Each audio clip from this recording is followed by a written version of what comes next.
नवीन वर्षानिमित्त कार्यक्रम कुठं होता आणि मी कुठं गेलतो त्याच्यासाठी फक्त व्हिडिओ पूर्ण पहा. असं काय म्हणता मित्रांनो, तर तयारी वगैरे केली, निघालो मग पीर साहेब बाबाच्या दर्ग्याकडे.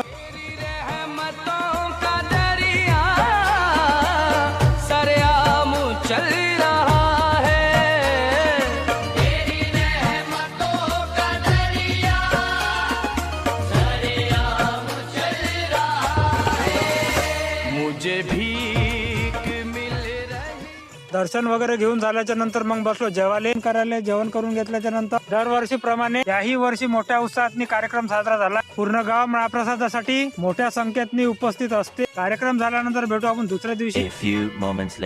दुसऱ्या दिवशी जात होतो आपल्याला मंगरुळले, कारण पगार आले होते आई बाबाचे. पहिले तर आलो मंगरुळले. आल्यानंतर आपण कॉपरेटिव्ह बँकेत त्यानंतर गेलो आपण बँकेमध्ये गेल्याच्या नंतर बसलो काही वेळ. त्यानंतर घेतली बाबाची स्लिप भरून. मग गेलो आपण स्टेट बँकेत. त्या दिवशी नवीन पासबुक घेतलं तर फोटो राहिला चिपकाचा.